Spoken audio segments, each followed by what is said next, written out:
दोस्तों स्वागत है आपका इनसाइट नॉलेज की एक और नई वीडियो में। इस वीडियो में आज भारत की डीआरडीओ की एक ऐसी बड़ी सफलता के बारे में बात करेंगे जिसने दुनिया को चौंका दिया है। डीआरडीओ ने 100% स्वदेशी रक्षा कवच बनाने के साथ मेड इन इंडिया और आत्मनिर्भर भारत की एक बड़ी मिसाल पेश कर दी है। इस डिफेंस सिस्टम के बारे में आगे बात करेंगे। इसके अलावा दूसरी अपडेट भारत और अमेरिका के रिश्तों से जुड़ी हुई है। अमेरिका के राष्ट्रपति डोनाल्ड ट्रंप ने भारत को F-35 विमान की पेशकश की, लेकिन इस विमान की डील से पहले ही चीन और पाकिस्तान घबरा गए। दोनों देशों के विदेश मंत्रालयों ने भारत को लेकर बड़ी टिप्पणी की है। चीन और पाकिस्तान की टेंशन भारत की बढ़ती ताकत को बता रही है। इस खबर के बारे में भी आगे बात करेंगे। दोनों खबर काफी इंटरेस्टिंग है, इसलिए वीडियो को अंत तक जरूर देखिएगा। तो चलिए शुरू करते हैं इस वीडियो को। भारत के defence research and development organisation यानी कि डीआरडीओ ने एरो इंडिया 2025 कार्यक्रम में दुनिया को चौंका दिया। डीआरडीओ ने 100% स्वदेशी इक्विपमेंट्स का इस्तेमाल करने के साथ रक्षा कवच यानी कि डिफेंस प्रोटेक्ट सिस्टम को बना दिया है। बता दें कि लेजर वेपन से लैस ये भारत का रक्षा कवच आत्मनिर्भर भारत पहल पर एक बड़ा उदाहरण है। मल्टी लेयर्ड और मल्टी डोमेन ये एयर डिफेंस सिस्टम भारत की रक्षा करेगा। इस रक्षा कवच से एयर अटैक को रोका जा सकेगा, जिसमें drone, aircraft, missile, hypersonic missile को मुंहतोड़ जवाब दिया जा सकेगा। डीआरडीओ का ये रक्षा कवच काफी advance multi layer protection system है। इससे सैनिकों, बख्तरबंद वाहनों और महत्वपूर्ण रक्षा परिसरों को सुरक्षा प्रदान करने के लिए डिजाइन किया गया है। इसे डेवलप करने के लिए हल्के लेकिन मजबूत नैनो टेक्नोलॉजी वाले कंपोजिट मटेरियल का इस्तेमाल करके बनाया गया है। भारत के इस स्वदेशी रक्षा कवच की पहली झलक हमने 26 जनवरी 2025 को परेड में देखी थी। डीआरडीओ ने इस झांकी से अपना सिस्टम को दुनिया के सामने पेश किया था।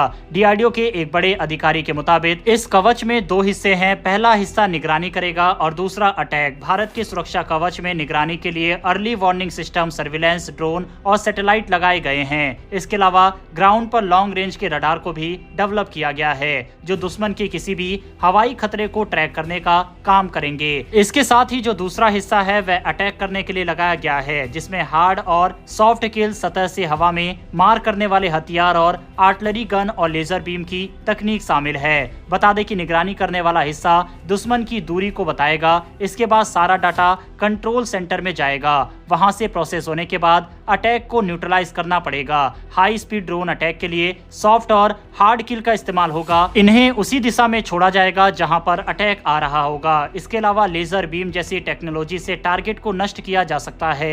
बता दें कि सुपरसोनिक और हाइपरसोनिक मिसाइल को भी इससे नष्ट किया जा सकता है। S-400, आयरन डोम और थार्ड जैसे हथियारों में विदेशी तकनीक का इस्तेमाल है और इनमें लेजर बीम की तकनीक नहीं है। हालांकि भारत के सुरक्षा कवच में इन सभी चीजों का इस्तेमाल किया गया है। भारत का यह एयर डिफेंस सिस्टम काफी मजबूत है। रिपोर्ट्स के मुताबिक इसे डीआरडीओ के साथ अडानी डिफेंस, टाटा और भारत फोर्ज ने डेवलप किया है। भारत के इस अत्याधुनिक डिफेंस सिस्टम के लिए कमेंट बॉक्स में एक जय हिंद जरूर लिखिएगा। बढ़ते हमारी दूसरी अपडेट की तरफ। जो Bharat America F-35 fighter jet को लेकर रिएक्शन चीन और पाकिस्तान से आया है, उसको लेकर है। जैसा कि हम सब जानते हैं कि प्रधानमंत्री नरेंद्र मोदी ने अमेरिका दौरा किया था, जहां वह राष्ट्रपति डोनाल्ड ट्रंप से मिले। इस मीटिंग में दोनों ही देशों के बीच कई अहम मुद्दों पर चर्चा हुई। इस दौरान अमेरिकी राष्ट्रपति डोनाल्ड ट्रंप ने भारत के सामने F-35 5th जनरेशन के विमान का ऑफर भी रख दिया।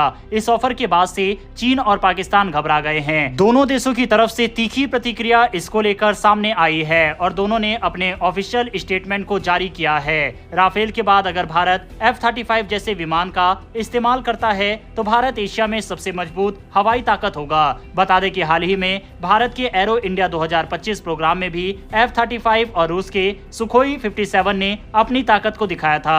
भारत के सैन्य अधिकारियों को अमेरिका का विमान काफी पसंद भी आया। बताया जा रहा है कि भारत अमेरिका की पेशकश के बाद इस पर विचार कर सकता है। हालांकि इस फाइटर जेट को लेकर भारत और अमेरिका के बीच कब डील होगी, कब इसकी डिलीवरी होगी, ये कहना भी मुश्किल है। लेकिन भारतीय सेना में इस विमान का शामिल होना भारत की सीमा सुरक्षा को मजबूत और चीन और पाकिस्तान के लिए टेंशन बढ़ा चुका है। इस डील की चर्चा के बीच चीन के विदेश मंत्रालय की तरफ से बयान सामने आया। चीन ने कहा कि दो देशों के बीच संबंधों और सहयोग के बीच चीन मुद्दा नहीं बनना चाहिए और न ही टकराव को भड़काने की कोशिश करनी चाहिए। दो देशों के बीच गुटबाजी से एशिया प्रशांत और पूरी दुनिया में शांति स्थिर नहीं रहेगी। दो देशों के संबंधों से तीसरे देश को नुकसान नहीं होना चाहिए। वहीं पाकिस्तान के विदेश मंत्रालय के प्रवक्ता ने भी कहा कि भारत एडवांस डिफेंस टेक्नोलॉजी पर डील कर रहा है, जो पाकिस्तान के लिए बहुत ही चिंता का विषय है। इस तरीके के कदम दोनों देशों के बीच सैन्य संतुलन को बढ़ा सकते हैं और ये रणनीतिक स्थिरता को भी